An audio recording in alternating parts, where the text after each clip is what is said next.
Hey, it's Chris Cashman behind the scenes in the pizza kitchen helping make some legendary pies. This is gonna be good. As soon as I get... Well, I'm not making legendary pizza. They are tonight on Evening. Where you can catch this up-and-coming country artist from Snohomish. And I'm Jose Cedeño coming to you from Bellingham because I'm taking that boat to discover a couple fun islands. And the Northwest connection to the hit movie about Anthony Bourdain. Are you a good guy or a bad guy? I think he was both.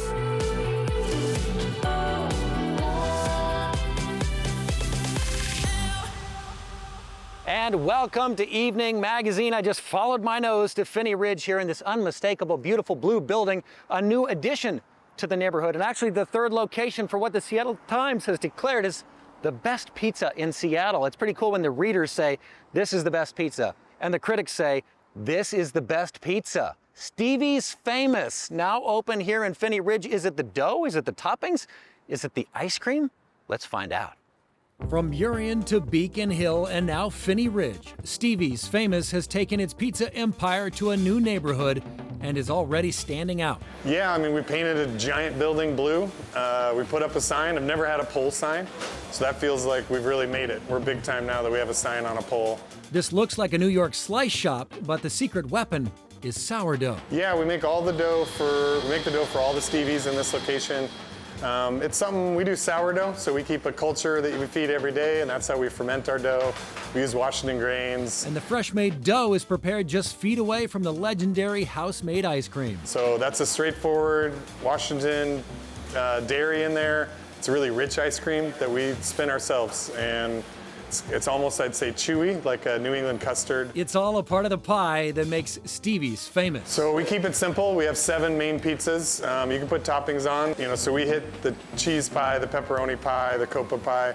One thing that's really popular here is to make it a normie. That's adding burrata and hot honey to any pizza and some fresh grated grana on there. Reviews consistently rave about the quality of Stevie's Famous, and they're bold enough to include the reviews on their tray liners, including the grumpy gripes, proof that even trolls need to eat. It's been busy every day.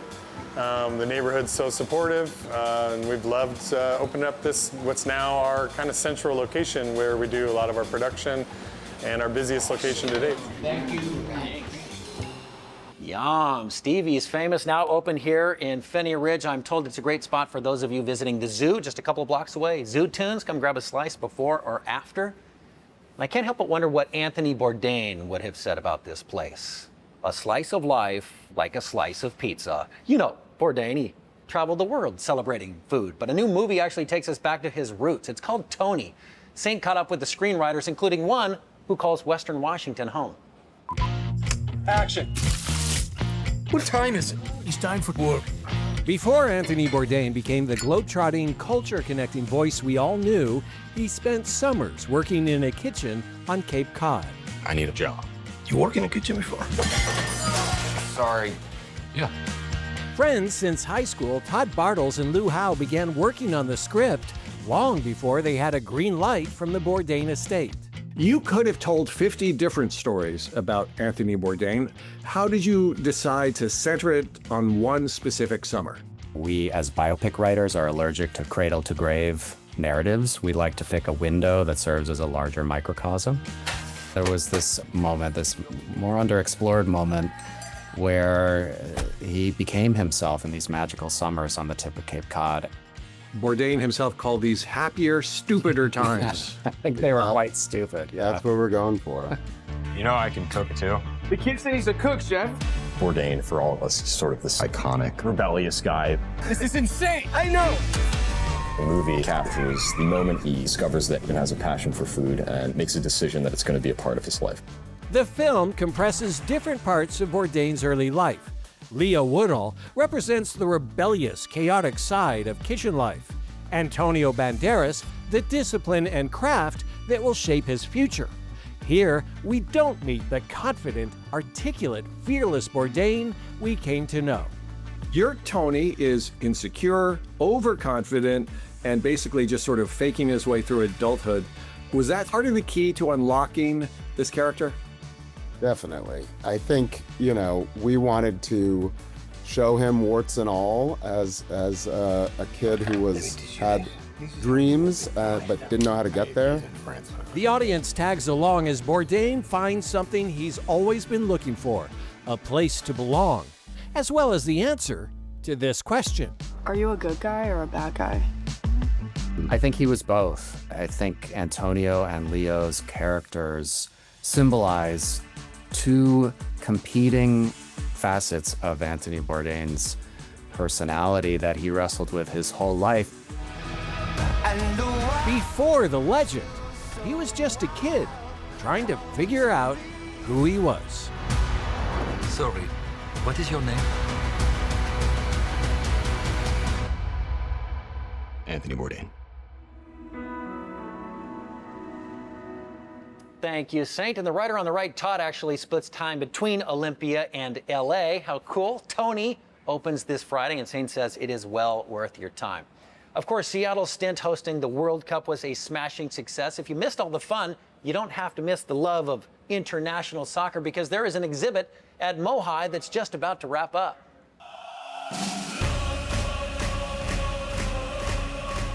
So this exhibit is called The Beautiful Game, How Soccer Connects Us All.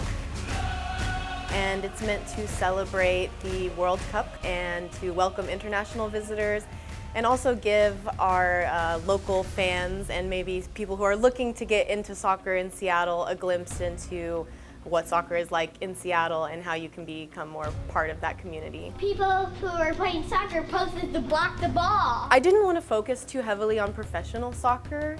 I wanted to show the beautiful game as it exists in most places of the world, which is just highly accessible. All you need is a ball. And so for the Magnum photographs, we have 20 photographs from spanning generations. All 6 continents that are inhabited are featured in this exhibit. Check out the community partners that we have featured on our soccer ball wall. Yeah, there's a little bit of something for everybody in soccer in Seattle.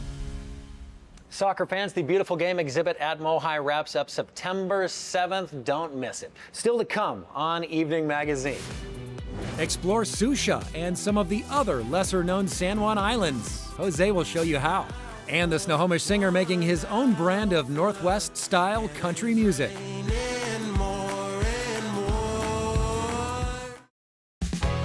Evening Magazine is made possible with support from Kitsap Credit Union. Since 1934, Kitsap Credit Union has believed that together it's possible. Together, we shine a light on the people and places that help our communities thrive.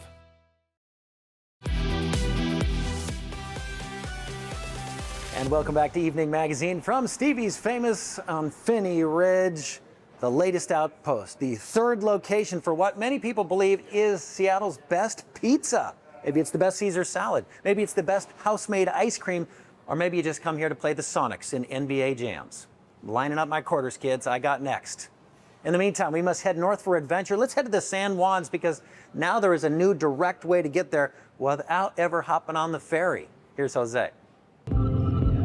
Well, I made it to Bellingham, and the mission today is to take that boat to discover a couple of fun islands. Island Opportunity Charters was started by Craig and myself in March of 2023. The main feature is a water taxi service, getting people from point A to point B. And we'll go to any of the islands in the San Juans. We have a focus kind of from Blakely Island north. Anything that people need to get out to the islands, whether they want to go camping or exploring, or they just need to get to their cabins. We offer water taxi services 364 days out of the year. It's been surprisingly popular. It's a good opportunity to get out on the water. Most places are reachable within an hour. It doesn't take too long to start enjoying the breathtaking views of this trip. It's an intimate experience. We get to share the islands with a lot of people that wouldn't normally be able to get out here on their own. It's a special place. 1 minute you're cruising across the water, the next minute you're watching whales. There's some orcas around here. We see whales pretty regular. For us, it's almost a daily feature just because we put so many miles on the boats every day. After spending some time with the whales, we made our first drop. And trust me, it's a popular destination. We stopped at Susha to drop off some campers, a family of campers. We've got our daughter Alana and our son Zev, and of course Cricket. We're just here to soak in the scenery. We're gonna be hiking, we got a paddle board, and we're just gonna be relaxing. It was absolutely a perfect day on the water. It was amazing. It was part of a treat. Our duration of time from Bellingham to get to Susha was about an hour. Here we go. Susha is a total highlight. It's got everything from the beaches to explore, to coves to look in. Next stop was a small private island. Good thing this charter can go pretty much anywhere. We have 3 boats. 2 of them are bow landers, so they can go right up on the beach. Makes it really easy. This is a great way to discover many beautiful places to visit here in Washington State. Where are we right now? John's Island. This is certainly a vacation saver for us because we don't have a boat anymore. We couldn't get here back and forth, so it's wonderful. Yeah, it was a great find. The surprising part is the people that I've made friends with. Your customers become your friends, and it's made it really special. Bye! We operate basically from dawn to dark, 7 days a week. We take a lot of pride and care in providing a service that the people need in the islands. We strive to do that every day. Thank you, Jose. Island Opportunity Charters offers flexible and affordable routes that will get you to any island. Just reach out to them. We want to introduce you now to a Northwest musician that has been slowly building his fan base for 10 years and breaking down barriers. 1, 2, 3, 4. When Antwane Tyler started playing the music he loved on stage, he was curious about one thing. So as I was stepping into the country genre, which is predominantly a white genre and whatnot, are people gonna really like this hip hop kind of saucy twang that I have to some of my songs? Or are they gonna be like, this isn't country? He's finding his answer in this full house at the Oxford Saloon in Snohomish, his hometown. This up-and-coming country artist was born in Tacoma and raised by adoptive parents, mostly here in the Northwest. I've got my jacket on and that chain around my neck. And he's breaking the barriers of both country and hip-hop with music that reflects a powerful mashup of influences, from Johnny Cash to Tupac, with roots firmly planted right here in Washington. Grew up in that 360, just another ranch down the road, heading up that highway too. His single, Homesick, blew up on both streaming channels and social media. You know, I mentioned grew up in that 360. So many people around here love that lyric because you just don't hear that anywhere. That's in music, you just don't hear it that often. You know, I love how those mountains are blue. You know, that's part of the reason as to why I love Washington so much.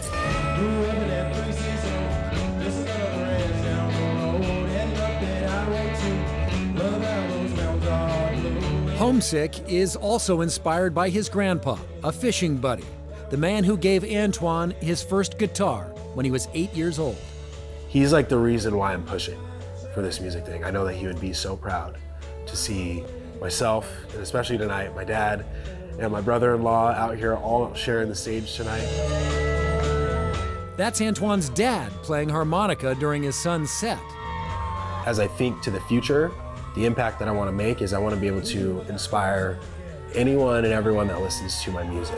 I think I'm homesick, I don't know if I can make it home. I've been longing for those echoes of the country road. Antwane Tyler would happily put up with being homesick to live his dream of packing stadiums, just like he did at the Oxford. And I might just get in my truck doing 95 straight, shot to hell on the highway. And introducing the rest of country to his brand of country. Born in the Pacific Northwest. It's all new to me, and I'm really just taking the bull by its horns. I'm starting to get a little choked up here at the end because I just know that my grandpa would be so proud. Thank you so much. A man you can support and hear in person tomorrow. He's performing Thursday, August 20th at Everett there on the waterfront. Music at the Marina. He'll be performing at 5 o'clock. Let's pack the place. Still to come on Evening Magazine. Cisco finds out why animals at the Point Defiance Zoo love their landscaping. And welcome back to Evening Magazine. We are in Finney Ridge at Stevie's Famous, their third location, now open. Come find out why. This is the hub for all of their restaurants. They are back making dough, house-made ice cream, you name it, they got it. In the meantime, we're going to head north because Cisco Morris has found a landscape that doubles as snacks for monkeys, snow leopards, and tortoises at Point Defiance Zoo.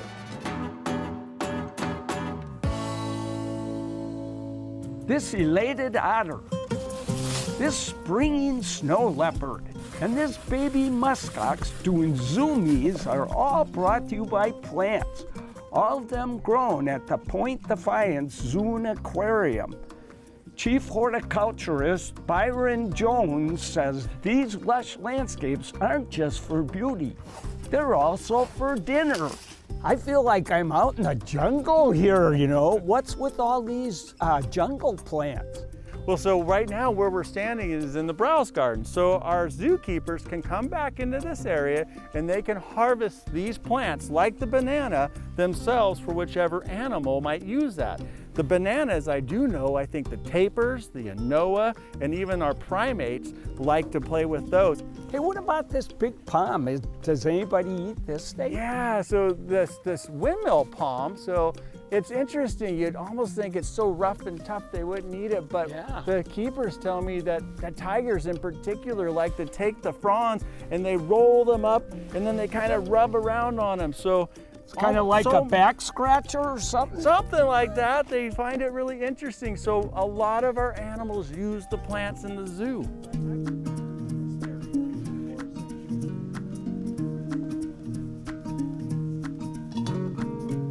I feel like I'm in a bamboo forest. How many kinds of bamboo do you have here at the zoo? There's like 45 or more bamboos here. Some are timber bamboos that are giant, and some are small, like grass type. Wow. So, do the animals eat this, or? Yeah, a lot of the animals actually use the bamboo. They eat the leaves. Our tapirs, our goats, our muskox. There's an endless list of the animals that can eat the bamboo. Oh, that's so cool.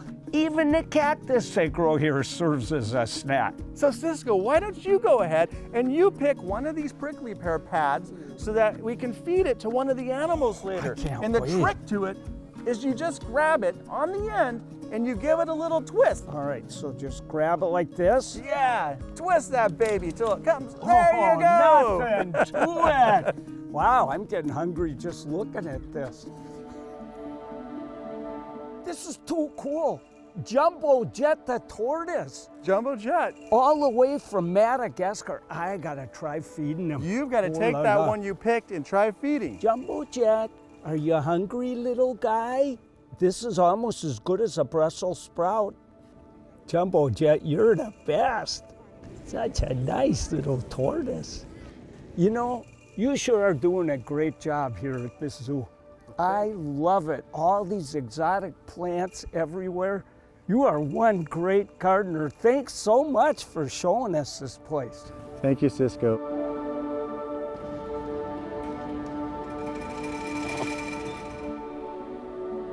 Thank you, Cisco. Did you know you can take the botanical tour of Point Defiance Zoo and Aquarium the first Sunday of every month? And yes, it is included with your zoo admission. The next one's coming up Sunday, September 6th. When evening returns, music from a Northwest country artist and where you can catch his next show. Now in our 40th season, Evening Magazine shares local stories that make our community shine. Evening Magazine is sponsored by Pemco Insurance. Pemco empowers the Northwest to prevent the preventable. Learn how at pemco.com. And welcome back to Evening Magazine from Stevie's Famous, here now open in Finney Ridge. As you can see, I got a couple slices to go. As far as you know, I'm taking these to other people. They're open 7 days a week. Come grab a slice. And speaking of a slice, here's a taste of some local country music. Antwane Tyler. And don't forget, you can go and see him tomorrow night in Everett on the waterfront. Music at the Marina. Thanks for making it the perfect evening. We'll see you. Swore I'd quit your number and I did. Stop saving that old bar stool where you'd sit. And I'd like to say I'm better since you left. Oh, I'd like to say a lot of things, I guess. There's one thing, the Luke got right, 'cause that rain makes corn, corn makes rye, and the clouds been hanging round for quite some time. But hey, I'm fine. I only